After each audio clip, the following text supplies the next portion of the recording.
The city was alive with noise, lights, and endless movement. But for the small beggar boy walking along its crowded streets, it was not a place of wonder. Every corner carried the weight of survival. He was thin, his clothes torn and patched, his hair dusty from days without proper care. People passed him quickly, some glancing at him with pity, others with annoyance, and most without looking at all. To them, he was just another face in the crowd. A poor child holding out his hand, asking for coins that would mean a piece of bread or a little water. But inside the boy's heart, there was something different. Something that kept him walking each day with more than just hunger in his eyes. He had learned to survive with almost nothing. At night, he would curl up near the steps of an old mosque, or sometimes under a broken bus shelter, listening to the city settle into silence. The cold would bite through his thin shirt, and the hard ground would press into his bones, yet he never complained. He would whisper to himself, convincing his heart that tomorrow might bring something better. The boy had no family he could remember, no home to run back to when the day ended. But he carried an unusual strength for someone so small. Morning would come, and with it, the same struggle. He would walk barefoot on the burning pavement, weaving through traffic, holding out his hand to strangers waiting at the red lights. Some drivers would quickly roll up their windows, pretending not to see him. Others would toss a coin or two without meeting his eyes. A few kind souls would smile or give him food, and those little moments of kindness were what he held on to the most. For the boy, a piece of bread given with a smile felt like more than charity, felt like he belonged. Even if just for a moment. Children his age were usually seen running into schools, laughing, carrying books and bags. He would pause sometimes at the gate of a school, peeking inside, watching them write on boards, play in the courtyard, and call each other by name. The sight filled him with both longing and hope. He wished he could sit on one of those benches, raise his hand when the teacher asked a question, and walk home with friends by his side. But instead, he had the streets, the dust, and the endless task of finding enough to make it through another day. Still, it was not like other beggars who had given up on hope. He had something in him that refused to die, a spark of belief that life could change, that miracles were not just stories told in faraway places. He had seen enough hardship to break the spirit of a grown man, but somehow he carried himself with quiet dignity. When people ignored him, he did not curse. When someone insulted him, he lowered his head and walked on. Deep inside, he believed that kindness was stronger than cruelty, and patience was stronger than hunger. Sometimes, when he sat under a street lamp at night, he would watch the stars peeking through the smoke and city lights. He would whisper his dreams to them. He dreamed of having shoes that fit his feet, clothes without holes, and food that did not depend on chance. But more than that, he dreamed of helping others. Perhaps it was because he knew pain so well, he wanted no one else to feel the same. He had no education, no shelter, and no wealth. But he carried faith, and that faith was enough to keep him walking, begging, and believing. Every day was a struggle. But the boy had learned to see beauty even in little things. A bird drinking from a puddle, a mother holding her child's hand, the smell of fresh bread drifting from a bakery. All of these gave him a reason to smile. People wondered how a beggar boy could smile so often, but they did not know that smiling was his way of fighting despair. He had no riches, but he had hope, and hope was the only wealth he truly owned. The streets were harsh teachers. They taught him hunger, cold, rejection, and loneliness. But they also taught him strength, patience, and faith. With every coin dropped into his hand, he learned gratitude. With every door shut in his face, he learned resilience. With every kind word, he learned that the world, though hard, still had hearts willing to care. The boy did not know it yet, but his days of struggle were shaping him for something greater. The city that ignored him, the nights that froze him, The hunger that followed him, they were all preparing him for a moment when his courage and his belief would change not only his life, but the life of someone who seemed far beyond his reach. And so, the beggar boy kept walking, his small figure lost among the crowds, his hands stretched out not just for coins, but for a chance that destiny was slowly bringing closer, step by step, through the streets that had both broken him and built him. Asterisk. The millionaire was a man who seemed to have everything that people wished for. His house stood tall at the edge of the city, with gates so high that even the curious eyes of strangers could not peek inside. Marble floors, shining chandeliers, expensive cars, servants moving quietly from room to room. His wealth was obvious in every corner. Yet, behind the walls of gold and glass, there was a silence that money could not fill. That silence came from the pain of his only daughter, a girl who could not walk. She had been born healthy, a bundle of joy that once filled the mansion with laughter. But an accident when she was very young had taken away the strength of her legs. Since then, she had lived in a wheelchair, watching the world move around her while she remained still. Doctors from across the country had been called. Therapists, specialists, and even foreign experts came with promises. They charged huge fees, tried new treatments, spoke in difficult medical words, but in the end, nothing changed. Her legs remained weak. Her father's hope slowly turned into despair. And the house became heavy with sorrow. The millionaire tried everything to hide his pain. Outside his gates, he smiled for the world. He was the man people envied, the man who sat in the front row at business events, the man who gave donations at charity dinners. But when he returned home and saw his daughter sitting quietly by the window, his heart broke all over again. No amount of money, no deal, no signature could fix what mattered most to him. He loved his daughter deeply. Every time he looked at her, he wished he could trade all his wealth for her health. He would sit beside her, holding her small hand, telling her that she was the strongest girl in the world. She would smile for him, but he could see the sadness hidden in her eyes. She longed to run, to dance, to feel the earth beneath her feet like other children. She longed to be free of the chair that chained her. The millionaire's wife had passed away years earlier, leaving him with only his daughter to care for. She was his reason to wake up, his reason to fight through the emptiness that followed him everywhere. Yet, the guilt gnawed at him. He had built an empire, but he could not build a cure for his little girl. His boardrooms applauded him, his business partners admired him, but none of them knew the tears he shed in the quiet of the night. Every morning, before leaving for work, he would walk into her room. She would be there, reading a book or drawing on a piece of paper. She had grown used to her condition, but he could see the heaviness she carried. He would promise her that one day she would walk again. Even though deep inside he was losing faith in his own words, the burden he carried was not only the sorrow of his child, but also the loneliness that came with it. People assumed money had solved every problem in his life. They could not imagine that a man with such power could feel helpless. But he did. Each night when he closed his eyes, the same thought returned. What good is wealth if I cannot give my daughter the life she deserves?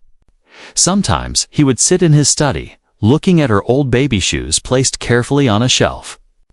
They were tiny, worn from the first few steps she once took before the accident. He kept them as a reminder of what had been possible once. Those little shoes haunted him. They reminded him of the laughter that used to echo through the house, a sound that had grown faint over the years. The world outside saw him as a strong, unshakable figure, but inside he was crumbling. He had begun to stop believing in miracles. To him, life had drawn a cruel line. There were things money could buy, and there were things money could never touch. And health, the freedom to walk, was one of those things. Yet, despite his despair, he never gave up searching. Each time someone mentioned a new doctor, a new therapy, a new hope, he followed it. He was willing to travel across countries, spend every penny, and face every disappointment again, just for the chance that one day something might work. But time after time, he returned home with nothing but silence. His daughter remained in her chair, and he remained a father weighed down by the heaviest burden a man could carry, the pain of a child he could not heal. He did not know then that the answer would come not from a hospital, not from a specialist, not from the rich circles he lived in, but from the very streets he often drove past without notice. Somewhere out there, in the dust and hunger of the city, a beggar boy carried something no amount of money could buy. Their worlds were so far apart, yet destiny was slowly preparing to bring them face to face. For the millionaire, the burden was heavy, but it was also the thread that tied him to the miracle waiting for him. His despair was deep, but it was about to meet a hope he had never imagined. A hope that would not only change his daughter's life, but transform his own heart forever. The day began like any other in the city, honking horns, crowded pavements, and the rush of people moving as though time itself was chasing them.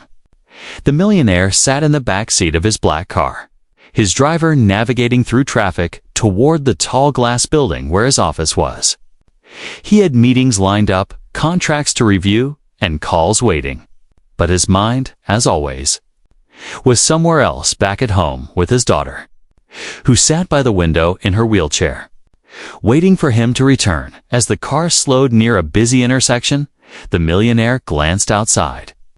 Street vendors moved between cars, selling flowers, toys, and small packets of tissues. Among them was a boy he had never noticed before. The boy was small, barefoot, his shirt faded and full of holes, carrying nothing but a tin can in his hands. His face was tired, but his eyes were alive. He moved from car to car, stretching out his hand, hoping for a coin or two. The millionaire would usually ignore such sights. He had seen beggars everywhere in the city.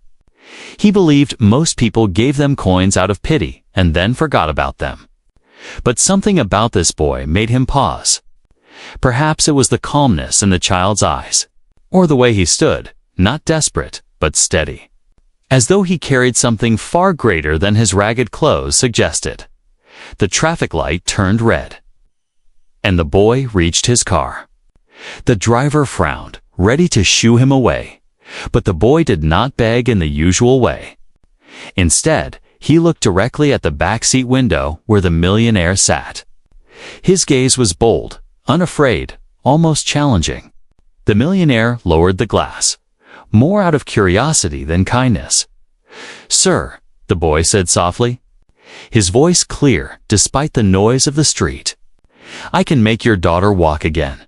The words struck like a stone thrown into still water. The millionaire froze, his hand tightening around the leather seat. He blinked, thinking he had misheard. How could this boy, this beggar from the streets, know about his daughter? He had never spoken of her outside his circle. No journalist, no stranger on the street would dare approach him with something so personal. The driver turned, confused, but the boy's gaze never left the millionaire's. There was no fear in his voice, no hesitation, only certainty, as if he were speaking a simple truth. "What did you just say?" the millionaire asked, his tone sharp, trying to mask the sudden wave of emotions that rose inside him. The boy repeated, slower this time, "I can make your daughter walk again."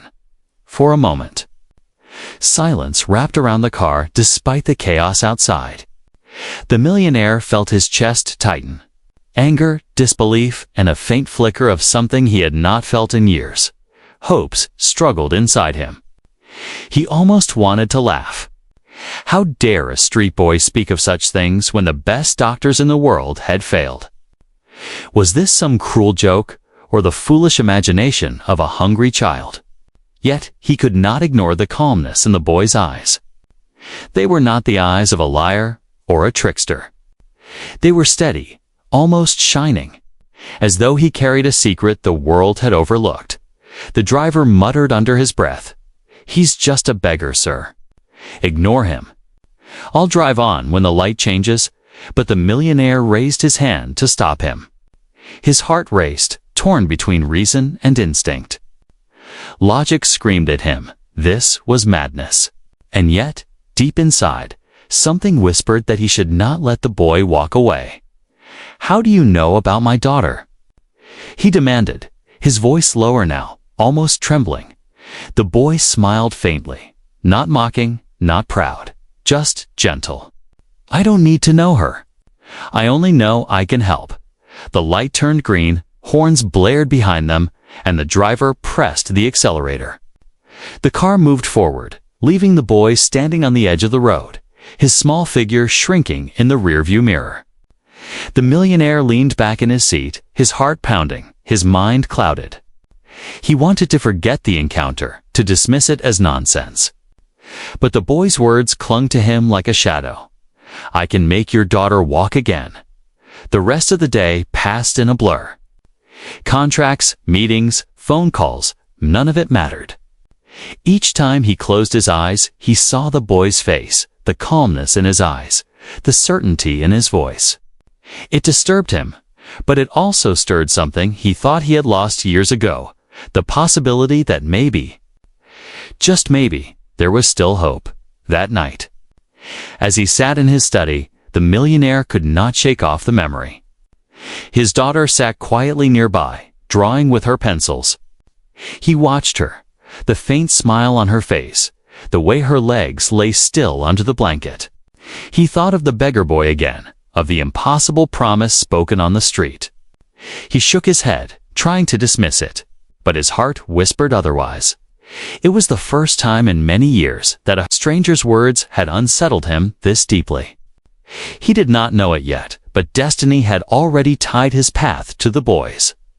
That brief encounter, in the middle of a busy road, was the beginning of something far greater than either of them could imagine. The millionaire could not sleep that night. He tossed in his wide bed, staring at the ceiling, replaying the boy's words again and again. "Sir, I can make your daughter walk again." How could a poor beggar boy have the courage to say such a thing? And, more importantly, why did those words echo in his heart louder than all the polished reassurances of doctors and specialists who had failed him? His mind fought against itself. Logic whispered that the boy was nothing more than a dreamer from the streets, probably desperate for attention or coins. How could someone with no education, no training, no resources, promise what even the richest hospitals in the world could not deliver? It made no sense. And yet another voice inside him refused to quiet down. That voice asked what if. At breakfast the next morning, his daughter sat in her chair by the window, eating quietly, her sketchbook resting on her lap. She drew pictures of birds, trees, and children running, pictures of the life she wished she could live. The millionaire looked at her small legs wrapped in a blanket and felt the same sharp ache in his chest. He wanted to tell her about this strange encounter, but he bit his tongue. How could he speak of a beggar boy's wild claim without sounding foolish? Still, the memory would not leave him. Throughout the day, he found himself distracted. In his office, when his partner spoke of investments and profits, he barely listened. His mind drifted back to the boy on the street. He remembered the way the child's eyes had locked on his, steady and fearless. Those eyes were not begging, not pleading, they were promising. And that was what unsettled him most. By evening, his doubt had grown heavier. He began to question his own sanity. Was he really considering the words of a street child when the most celebrated doctors had told him recovery was impossible?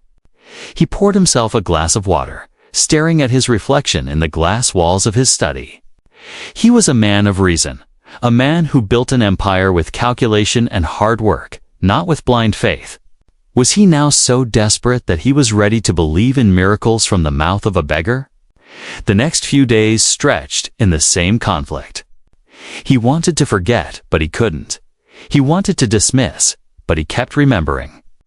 He even asked his driver, in a half-mocking tone, "Do you remember that boy at the signal?"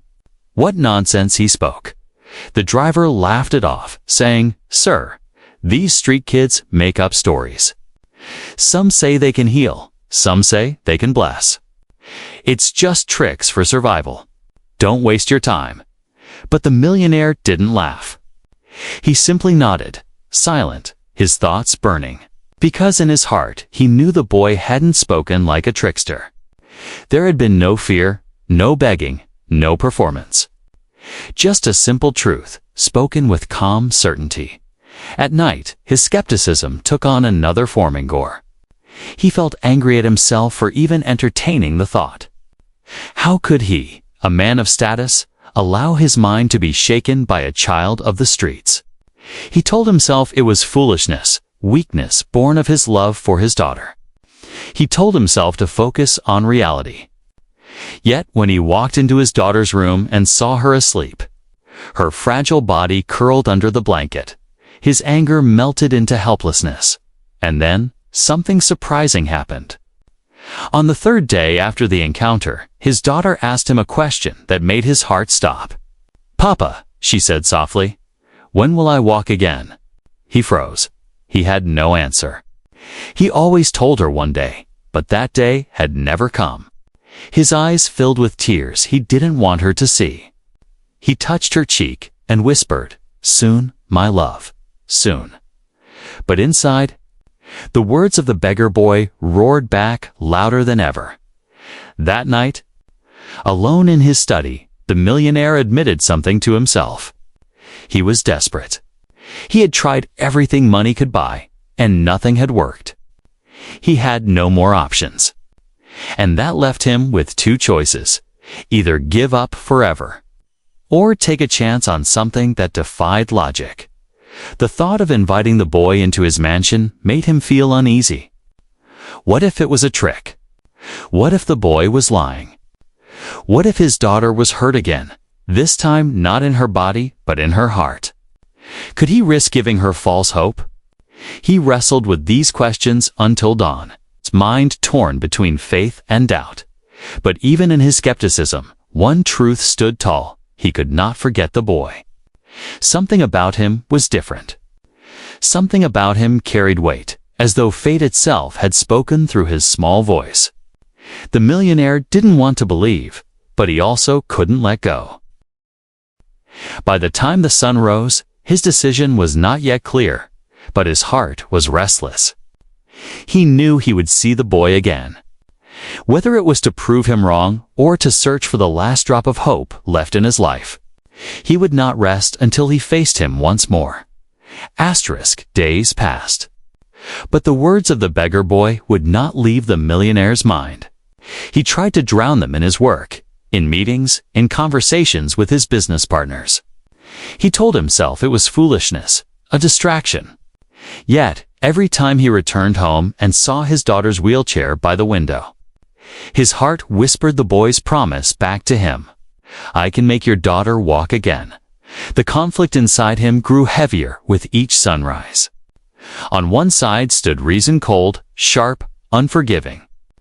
Reason told him that the boy was nothing but a street child, uneducated, desperate, possibly playing tricks to earn a coin. On the other side stood hope, fragile, foolish, but still alive. Hope whispered, "What if? What if the boy had something inside him that the world did not understand? What if the miracle he had long prayed for was hidden in the most unlikely hands?" One evening, the millionaire sat in his study, staring at the old baby shoes of his daughter, the shoes she had worn when she first tried to walk before the accident. He touched them with trembling hands, his eyes filling with tears. He thought of her drawings, her silent smile, her whispered question, "When will I walk again, Papa?" That night, for the first time, he let go of pride and admitted he was ready to try anything, even the impossible. The next morning, he asked his driver to take him through the same streets, past the same signal where he had first seen the boy. The driver looked at him with surprise, but did not question his master's order. They drove slowly, searching the faces in the crowd. Beggars moved between cars, vendors shouted prices. Children darted through traffic. But the millionaire's eyes searched only for one face, the boy with the steady gaze. At first, he did not see him, and doubt began to crawl back into his heart. But then, near a fruit stall, he spotted the small figure, barefoot, holding the same old tin can. The boy was speaking to a woman carrying a baby, offering her a piece of bread he had somehow saved. Even in his poverty, he was giving.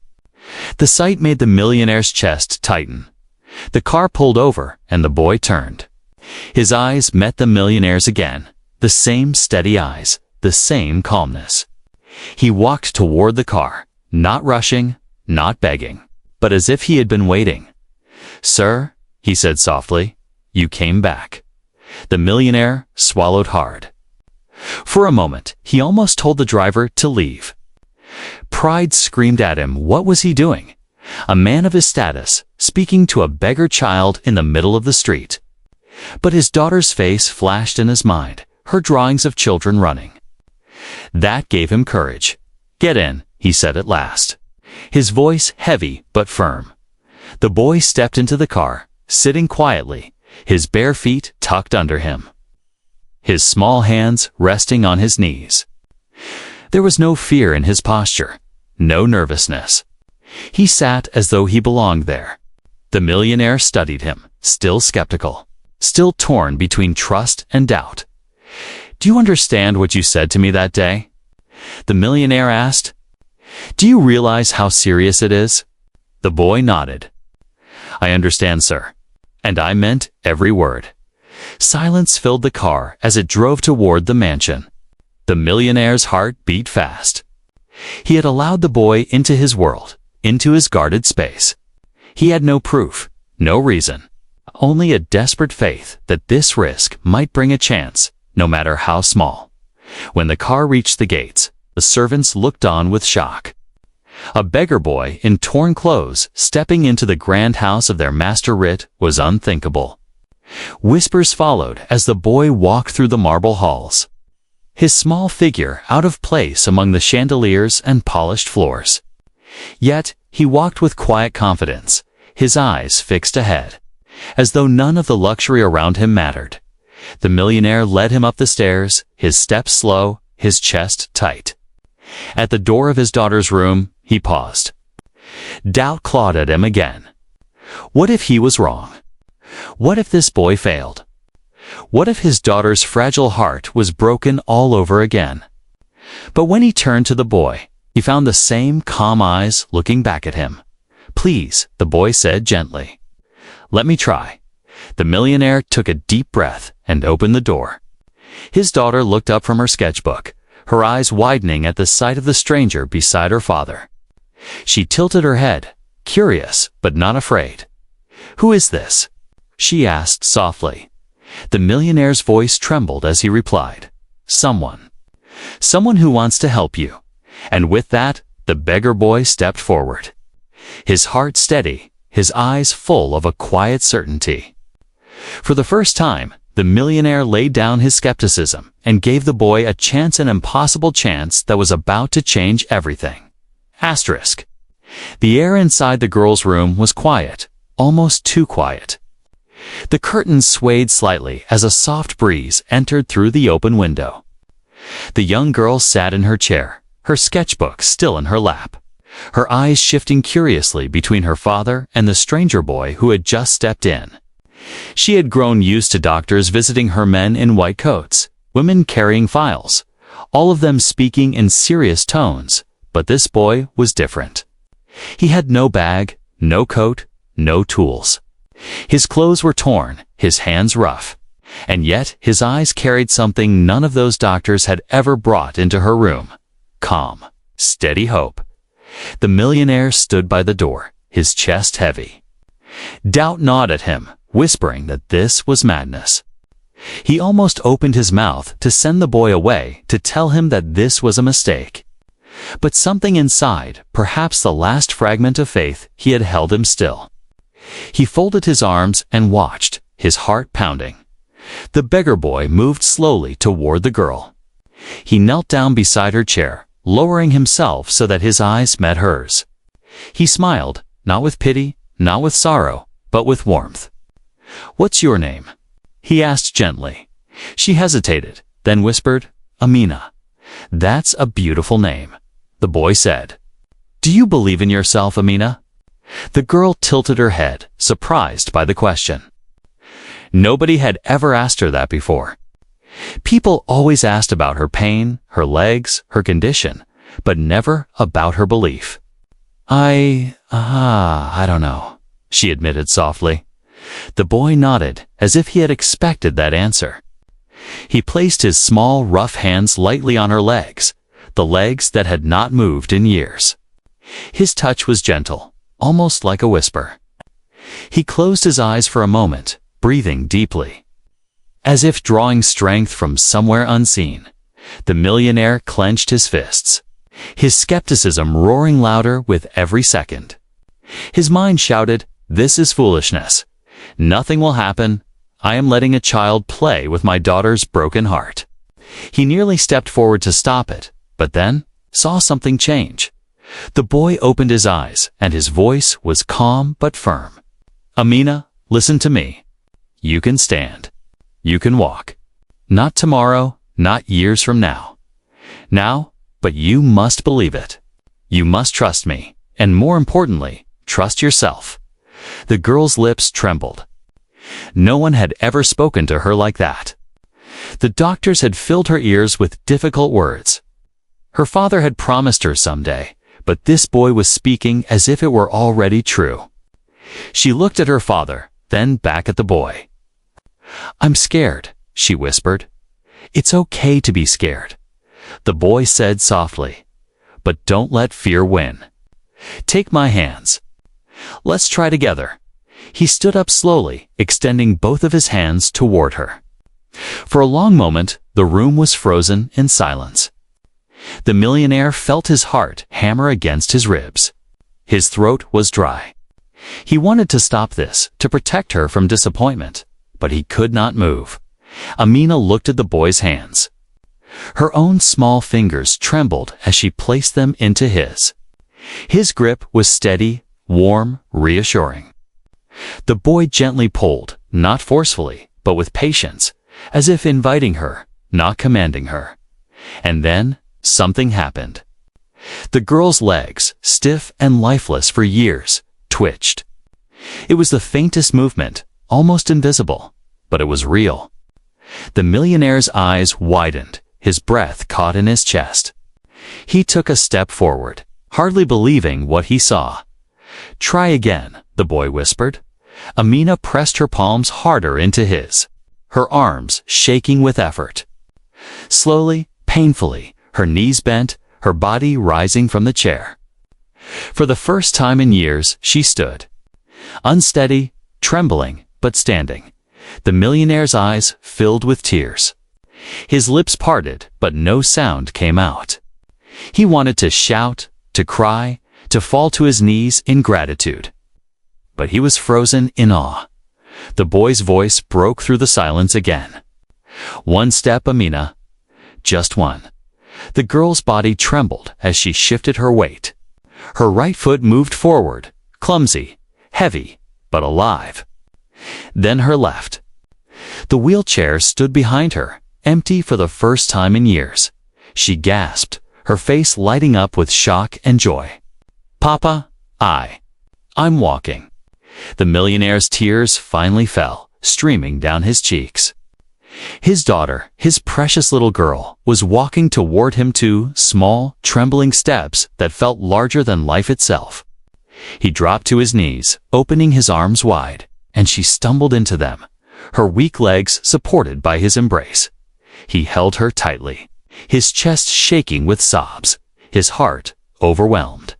"My child, my child," he whispered over and over, as though the words were all he had left. Behind them, the beggar boy stood quietly, his expression calm, his eyes shining with something beyond his years. He did not boast, he did not celebrate. He simply folded his hands together as though giving thanks to someone unseen.